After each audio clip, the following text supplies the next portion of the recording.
Hello everyone, this is wolf of trader. Today January 20th కొంచెం ఓబిఎస్లో కొంచెం errors ఉండి మనమైతే టుడే అయితే లైవ్ అయితే చేయలేదు.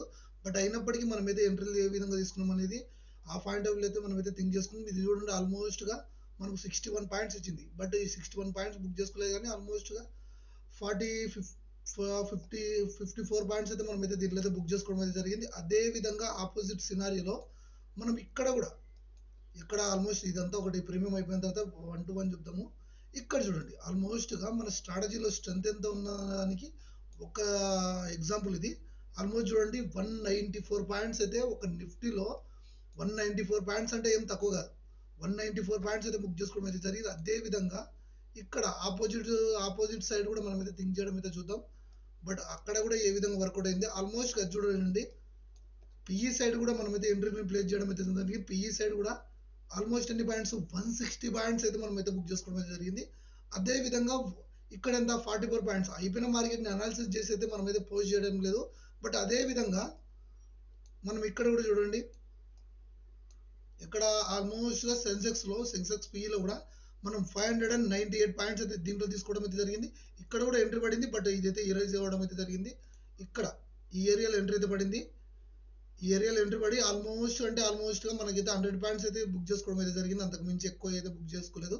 బట్ అదే అయిపోయిన తర్వాత ఇక్కడ చూడండి, ఆల్మోస్ట్ సీజే మనము ఒక్క ఎంట్రీని ఫాలో అయితే దానికి వచ్చే ఏదైనా ఆపర్చునిటీలు ఉన్నా దానికి వచ్చే ఛాన్స్ ఏ విధంగా ఉంటుంది అన్న దానికి ఒక బెస్ట్ ఎగ్జాంపుల్ టుడే అయితే ఇక్కడ చూడండి. ఆల్మోస్ట్గా ఎన్ని పాయింట్స్, 152 పాయింట్స్ అయితే మనం అయితే దీనిలో బుక్ చేసుకోవడం అయితే జరిగింది.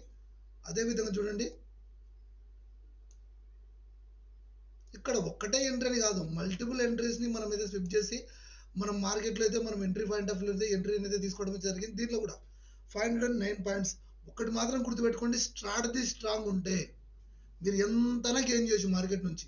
అదేవిధంగా మార్కెట్ కొంచెం కోఆపరేషన్ చేసిందనుకో, ఈ స్ట్రాటజీకి మంచి స్ట్రెంత్ రావడానికి అయితే అయ్యే ఛాన్స్ ఉంటుంది. కాబట్టి ఒకటే గుర్తుపెట్టుకోండి, ఏ స్ట్రాటజీ ఫాలో అయినా అట్లీస్ట్ ఒక 3 months 6 months మాత్రం మీరు కంటిన్యూగా మీరైతే దాన్ని యూజ్ చేయడానికి చూడండి. ఆ స్ట్రాటజీని కంపల్సరీ రిజల్ట్ అయితే వస్తుంది. స్ట్రాటజీని బేస్ చేసుకొని మాత్రమే రిజల్ట్ కాదు, ఎమోషన్స్ కంట్రోల్ ఉండకపోతే కూడా మనకు 100 to 99% లాస్ కావడానికి అయ్యే ఛాన్స్ ఉంది. కాబట్టి మనం ఎమోషనల్ కంట్రోల్ కూడా, ఏదైతే సైకాలజీ ఉందో, ఏదైనా ట్రేడింగ్ సైకాలజీ ఉందో, అది కూడా మంచిగా ఒక వర్తబుల్ వైజ్గా మీరు మాడిఫై చేసుకోగలిగితే కనుక మీరు ఎంతైనా మార్కెట్ నుంచి అయితే గెయిన్ చేయగలగడానికి పాసిబిలిటీస్ ఉన్నాయి. కాబట్టి మీరు ఎప్పుడైనా కానీ మార్కెట్లో ఒకసారి వచ్చినప్పుడే మనం వచ్చేసి ప్రాఫిట్ని తీసేసుకొని వెళ్ళిపోవడానికి మ్యాక్సిమం చూడొద్దండి.